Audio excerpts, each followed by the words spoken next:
Welcome back to the channel, friends. Here we are again. And if you're new, hello, welcome. I'm Mel, and this is my channel where I'm documenting my health journey with a specific focus on weight loss in the hopes that it will help inspire people on their own health journeys. So let's get into it. In today's video, I'm going to be talking about the start to 2023 so far, the goals and focus areas for the year ahead, and also the plan I have for this channel. But to start off this video is what's been happening so far in 2023 for me, and also the end of 2022. So it's been really nice and slow and relaxing, and that's been 100% intentional.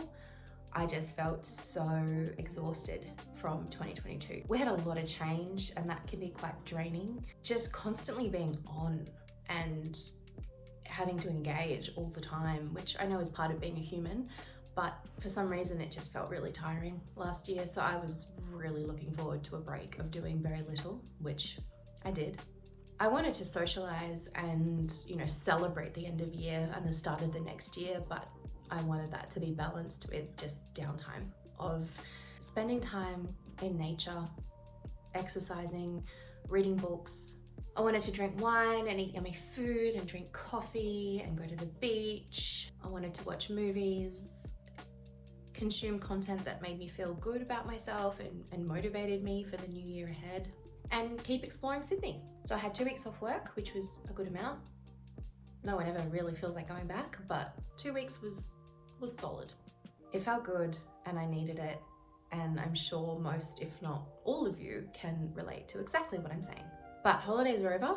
I'm back at work this week, and I think whilst, it's easy to complain about work and wanting to be on holidays all the time and being free to do whatever you want, having a schedule in place can really help with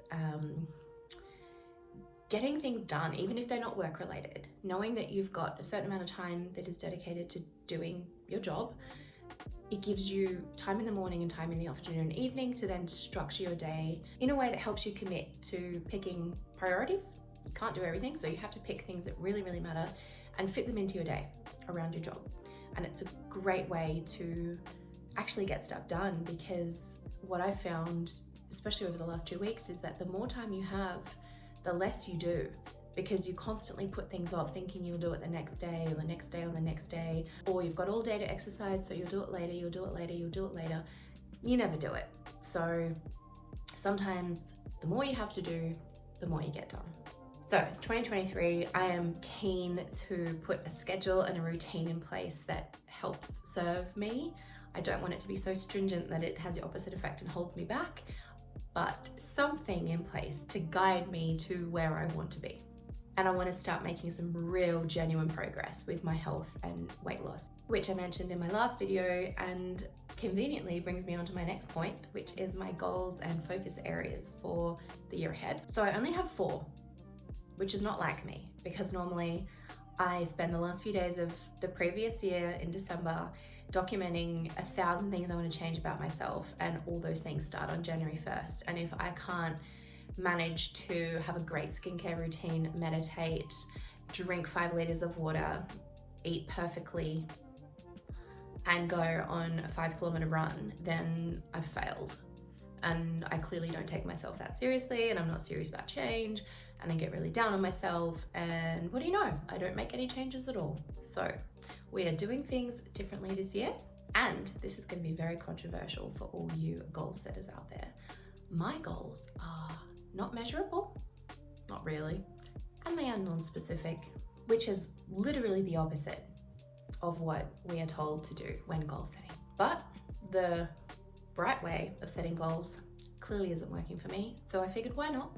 I'm gonna do it my way and change things up a little bit. I've clearly got nothing to lose, and I think this actually, in all seriousness, ties in quite well with my new approach of doing things, which I've touched on quite a bit in previous videos. Is I really do everything with this all or nothing approach. It's black and white, it's success or failure, there is no in between. And that, as you can imagine, doesn't often turn out very well. So I figure as long as I'm doing better than I have been, that's fantastic. The silver lining of being so frustrated with myself over the last few years and feeling like I haven't been able to achieve what I so desperately want to achieve is that I've gotten to know myself quite well, and I've gotten to know my boundaries and limits and what works for me and what doesn't. So I know that setting goals that are very specific, very measurable, in a very certain time frame, and are quite black and white doesn't work for me. And perhaps my new method of doing things a bit loosey-goosey may also not work. I don't know, but I've got to change it up. I've got to look at it from a different perspective. I've got to take on board the lessons I've learned about myself and this new behavior that I want to implement in my life of trying to limit that all or nothing approach. That doesn't just have to be for food. It doesn't have to be for exercise. It can be a whole life approach.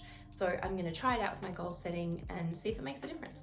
And that's kind of one of the main points of this channel, is to talk about my journey and what's working and what isn't working, and my failures and successes, so that I can share this information with you and hopefully it helps you as well. Anyway, I'm getting off track. Surprise, surprise. Let's talk about the actual goals. And they all interlock and work together quite well, which is helpful. So goal number 1 is really actually genuinely prioritizing my physical and mental health. So physical health specifically, I want to eat well and nourish myself. I want to move more regularly. I want to do my foam rolling and stretching to prevent injury, because that is a real barrier to me moving more often and feeling my best self, is the constant niggly injuries I get because I'm wound as tightly as a rubber band. And I don't know if that makes sense. Anyway, everything is so tight that even looking in a certain direction really quickly can put my neck out for 2 days. So that's really important to me, to become more flexible and mobile, because it's going to help me with movement, which is a big part of my physical health goal. The other thing, the final part of the physical health goal, is doing my neck exercises and stretches from the physio, because much like the foam rolling and stretching, my neck is so tight. Apparently it resembles a whiplash victim's neck, which is interesting. So whilst I want to become more mobile and flexible overall, I also need to specifically hone in on my neck, because the amount of headaches that I get is also a barrier to me being my best self. Because when I've got a headache that often lasts for 2 or 3 days, I don't want to eat well, I don't want to exercise, I don't want to do anything really. So I need to really focus on preventing injury and just feeling a bit more free.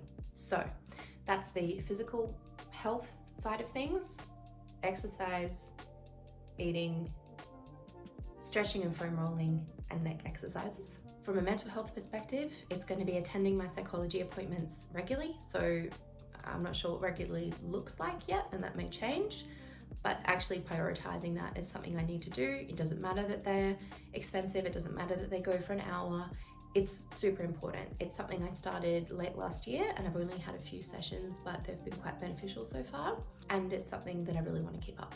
The next one is consuming helpful content. So by content, I mean reading books, watching documentaries, YouTube channels, any kind of content that I'm consuming. I want it to benefit me. I want it to help me feel happier and healthier. That doesn't mean I'm never going to watch Netflix ever again, of course not, but I really want to start consuming content more mindfully. And the last one is meditating. So I don't know how many times a week, and I don't know for how long, and I don't know when I'm going to start doing that. It might only be once a week and we'll build up from there. I don't know. We're just going to see what happens, but it will feature as part of my life, and it will increase as a feature as part of my life. Okay, so that's goal number 1, the physical and mental health prioritization. Goal number 2 is genuinely trying to change my spending habits, which is not really a part of the health journey, but it is one of my goals, so I'm going to include it in this video. So just being more mindful about how I spend money, and try and save a bit more money really, which I'm sure is a goal that a lot of you can relate to as well. Goal number 3, which ties in with the consuming content part of the mental health goal. This is really confusing. It looks better when it's written down with dot points, but stay with me. So the third goal is less TV, more reading. That is so that I have consume better content, but it's also so that I can wind down a little bit better and sleep a bit better. So movies on the weekend, that's fine, not really a problem. It's TV in the evenings that is a problem for me for two reasons. One, because it definitely impacts how well I sleep compared to if I read before bed. And secondly, because there's so much I want to do from a health and fitness perspective, but also from a hobbies and creative outlet perspective, like this YouTube channel. And when I watch TV in the evenings, hours pass by and I don't really gain anything from it, and it just puts off everything that I actually want to do. So I'm kind of using TV to procrastinate from the things I actually want to spend time on, because those things are harder and then they are not the path of least resistance. It's so much easier to just sit down and watch telly, relax, enjoy it, but it's very much comfort zone. It is easy, it is too easy. And if I had no other goals or aspirations in my life, I mean, that would be a problem, but hypothetically, if I did, watching TV for hours every night, who cares? But I say I want to do all these things, and then I tell myself I have no time, and that's simply not true. I have time, I'm just not prioritizing it very well. So less TV, more reading, that's goal number 3. And goal number 4, the final goals, 4 of 4, is to maintain a YouTube channel that I enjoy, I'm proud of, and that genuinely helps people. So that also ties in well with the less TV, because every hour less of TV I watch, I can put more effort and time into my YouTube channel. So I was having lunch with some girlfriends last week, and we were talking about our goals and our aspirations, and we got talking about the channel. And I said, the reason I haven't posted for so long is because I was scared. And I tried to tell myself and others that it was purely because I didn't have time. I just don't have time to have a channel. And that was a lie. I was lying to myself as much as I was lying to everyone else. It was a fear thing and a vulnerability thing. And the irony is that I'd always thought about how sad that was for people who didn't do things because they were scared. Imagine not doing what you wanted to do because you were scared of what people would think. How horrible. What a waste of opportunity. And then it clicked that that's exactly what I was doing. I didn't want to keep putting myself out there because it was really, really hard. And making videos benefited me, both the verbal kind of diary aspect of talking about how I'm feeling, but also the editing process gets me in a flow state and it's amazing. So there was this activity that I genuinely loved, can hopefully help people, but it's hard. So I just pretend I don't have time to do it. And I'm gonna cut that shit, and I'm actually going to commit to this. The other part of why I wasn't doing videos, which is a lesser reason but still significant, is that I was making excuses for not having the right equipment. So I don't have a fancy microphone or amazing cinematic lighting or a really cool camera. So I was like, oh, well, when I get all that stuff, then I'll start my channel properly. Then I'll really get onto this. And the reality is I'm always going to find a reason not to do it. And I've watched so many other YouTube videos recently about people saying, don't wait for the perfect camera. Don't wait to have a little studio in your apartment that's purely dedicated to YouTube. Sure, it'd be great, but you can always find a reason not to start. So just do it, just get started. And that's not just YouTube related. This is a message to all of you for any project or hobby or passion that you want to pursue. Just get started, just do it. It's not easy, and it may not always be fun. And there will be other things that you would rather do because they are more in your comfort zone. But if we stay in our comfort zones, we never become the people we aspire to be. And that is a shitload scarier than the thought of leaving your comfort zone. The other thing I'll mention is that I have a full-time job, so YouTube is not my job, obviously. So I don't have the resources or the skills or the experiences to dedicate all my time to this. So my videos are not going to be these wonderful cinematic experiences. They are gonna have some weird audio sometimes. They're gonna have some weird lighting. My hair's gonna be frizzy. It is what it is. that's me and that's where I'm at, and it's not an excuse to not make the videos. So my goal for YouTube is to be consistent and to provide content that is valuable. That's all I need to do. Hopefully one day I'll be at a point where I've got really cool After Effects in my videos and I use Photoshop for my thumbnails and I'm just an absolute pro. But until then, I'm just gonna make the best videos I can. So if you're looking for a channel that occasionally has a washing machine going in the background, this is it. So that's where I'm at. That's the start of the year I've had. That's the goals and focus areas I have for 2023, and that's the plan I have for my YouTube channel. If you think you might want to stick around and see how this year goes, don't forget to hit the subscribe button and give the video a thumbs up, and I will see you all in 2 weeks. Oh, actually, before you go, one more thing. I'm also going to include on my fortnightly videos, which I forgot to mention, the aim for consistency is fortnightly. So on my fortnightly videos, I want to include a recommendation or a hot tip, something that has genuinely impacted my fortnight that I think others could benefit from. And that's the only criteria. It could be an incredible recipe. It could be a book. It could be a doco.